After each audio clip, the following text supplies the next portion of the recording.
Hi, Session 2 book clubbers. I'm here to talk about the first stave of A Christmas Carol with you. Christmas Carol is the book that we're reading together this session, Session 2. It was written by Charles Dickens during a time known as the Industrial Revolution. It's when there was a lot of emphasis on sort of how poor people were being treated, what their lives were like, how life was in the cities especially, and particularly in London. If you're interested in learning more about this, you can look up London in the mid-1800s, especially looking up workhouses, and you'll hear Scrooge, the character, talk about workhouses a little bit. But basically this was kind of a dark time for a lot of people. There wasn't a lot of access to resources. And the main character in this book, his name is Ebenezer Scrooge. And he actually has a lot of money. He's a very, very rich man. But he is very ungenerous with his money. He does not give it to people who need help, but he doesn't even really use it for himself. So he just kind of takes all his money and he hoards it. He like hangs on to it, almost like that's the only thing he has. And in fact, as you'll see in the first stave, that sort of is the only thing he has. So the first chapter, we hear about a couple of characters. A couple of characters are introduced. The very first name you're going to hear is Marley. Jacob Marley was Scrooge's partner. Okay, so Jacob Marley and Scrooge used to work together. However, as the very first sentence says, Marley was dead. So Marley has been dead, as we find out later, for 7 years. So how is he in this story? Hang on, we'll find out. So first we hear the fact that Marley is dead. And then we hear this description of Scrooge, okay? There's more than a page given to this description of Scrooge's personality. And this might be a little bit challenging to understand, but the basic idea of this description in Stave 1 is really that Scrooge is a very cold person who doesn't care about anyone else at all. And in fact, a lot of times, Charles Dickens, who is the author of this book, used the weather to describe Scrooge, or to sort of give more weight to this feeling that Scrooge is a cold man. So we don't just hear the word cold, we hear the word biting, chill, bitter, snow, very, very cold. So all of these words get used to sort of create this environment that gives you the feeling of the coldness that Scrooge has. So after we get this description of Scrooge's character and how he is and how he interacts with people, we hear a little bit more about him in terms of we get examples of his interactions with people. So the very first person that Scrooge interacts with is his nephew. Okay, his nephew is named Fred. We don't hear his name in the first stave, but his nephew comes in and he's very happy. He's like, "Merry Christmas, Uncle Scrooge! Happy Christmas to you!" And merry is a synonym for happy. So he's wishing Scrooge a good Christmas. And Scrooge replies with probably his most famous line from the book, "Bah humbug." And what this essentially means is, forget your Christmas, I don't like Christmas. Okay, so Scrooge is really replying, you know what? No, I don't want to have a happy Christmas. Okay, so the nephew invites Scrooge to dinner, and Scrooge essentially says no. Okay, and he also pretty much says Christmas. Okay, Christmas is not good, I don't like it. People who say Merry Christmas are idiots, they're stupid, okay? So really, this is something else that kind of gives us a clue to Scrooge. Typically, when you think about Christmas, you think about family. So people celebrating a holiday together. So this could be any holiday. When you think of a holiday, a lot of it is about spending time with the people who are close to you. Scrooge really doesn't have anyone close to him. And we don't yet know why that is, okay? But here's his nephew trying to get close to him, trying to invite him for a family gathering. And Scrooge really is not interested, okay? So as the book goes on, you'll learn a little bit more about why he's not interested in making these relationships with people. But for now, it's just something to observe, okay? As Scrooge's nephew leaves, two other men come in.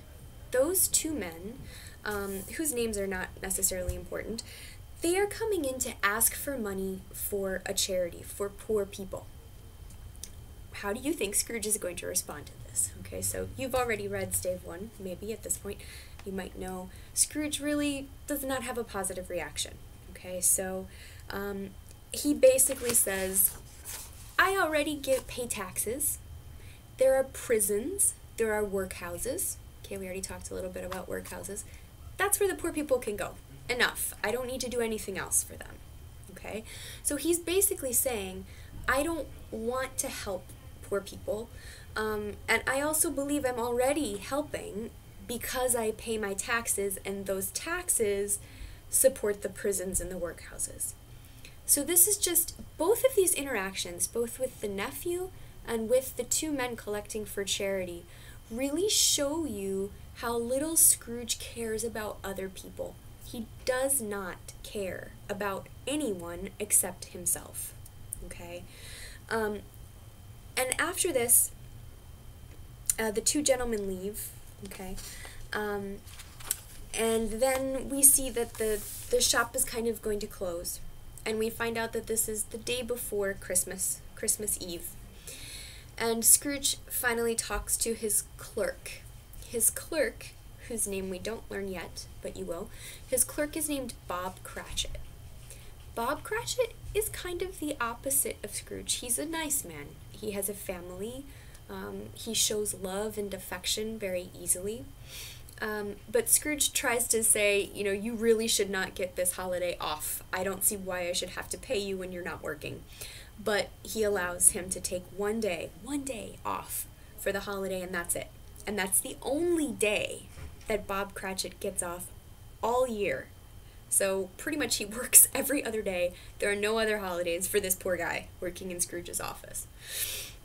So after this, Bob leaves. Scrooge goes home. Okay, he has some dinner out at a restaurant. He looks at his bank book because that's his only joy in life. And he goes home, and when he gets there, he sees that the knocker on his front door, okay, so there's usually something on a door that you can pull and knock on the door with. It makes the knock a little louder. Usually that's a lion, but now for some reason it looks like Jacob Marley, his dead partner. And he notices this, but he thinks, no, that can't be right. I'm seeing things, everything's fine. So he goes into his house and he goes upstairs and he has his lonely little dinner and he reads by his tiny little fire because he doesn't want to spend too much money to make a big fire. And all of a sudden, this bell that's hanging in the room starts to ring. Ding, ding, ding, ding, ding, ding, ding, ding. And now he starts to get seriously freaked out and wonders what's happening. And then he hears the sound of chains being dragged in another part of the house. And he knows that ghosts usually have chains. And all of a sudden, through the door comes his dead partner, Jacob Marley. Okay? And Scrooge is truly freaked out at this point because there's a dead guy standing in his bedroom. And you know, he obviously is not sure what's going to happen, but he wants to know why he's there. Okay, so he asks Marley why he's there, and Marley basically says, I have to be on this earth still because I didn't do what I was supposed to when I was alive. So I can't rest because I have to fix these mistakes that I made when I was alive. That's the basic idea. And basically what Jacob Marley is trying to communicate to Scrooge is this fact that the important thing in life should not have been money. He should not have focused all his energy on money, making money for himself. What he should have worried about was other people. And he says that that's basically why he's there, to try to teach Scrooge this lesson, right? But it's not just him.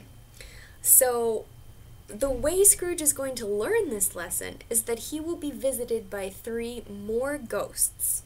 1 the next night, 1 the second night, and 1 the third night. Okay? And after Marley gives Scrooge this information, he disappears. Okay? And Scrooge looks out the window and he sees all kinds of other ghosts, some people that he knew, floating around, and feeling very sad that they're unable to help people. They didn't help people in life, and now it's too late. So essentially, this is what happens in Stave 1, or Chapter 1. So the 3, again, just to review, basically the couple of characters that we met, Jacob Marley, who is Scrooge's dead partner, Scrooge, who is the main character in the story, the main person, and all the action is going to go around him. He's the one who is very mean and cold. We also met Fred, that is Scrooge's nephew. He will come back later. He's a nice guy. And we also met Bob Cratchit, that is Scrooge's clerk. He's also a good guy, and you'll see him a lot. He's another very important character in the story. So essentially what you need to come away from with this chapter is the description of Scrooge's character. So to really understand that this man is just the worst. Like, think of the worst person you have ever met in your life. That is Scrooge. And maybe even worse. And a lot of times we will actually use the name Scrooge to describe a very mean and cheap person. So if you ever hear someone say, oh, he's such a Scrooge, it means he's very mean, not generous, and a lot of times doesn't like holidays or family. So this character is an important one in the English-speaking world, but, you know, also around the world, anywhere that this story has been translated, although I don't know if you guys use the word Scrooge, probably not. So to understand the Scrooge's character and how really just awful he was, okay, and also understand that something is going to happen. Jacob Marley's mission is to try to change Scrooge before it's too late. Okay, so take a look at the vocabulary list from Stave 1. There aren't many words. There are probably a lot more in here that you don't know. But what I don't want you to do is get stuck on every single word, right? So read for the big overall meaning. The words that I'm picking out for vocabulary are basically those that you really need to understand in order to get the story. The other ones are less important, and a lot of times Charles Dickens just uses this like synonyms for words over and over. So there are lots of synonyms for cold. There are lots of synonyms for cheap. So you'll see these words and you'll be like, oh yeah, okay, I understand. He's just trying to communicate this overall idea, and all of these words mean basically the same thing. Okay, so hopefully that helped you to understand what happens in Stave 1. And we will see you at Book Club to discuss it. Thanks.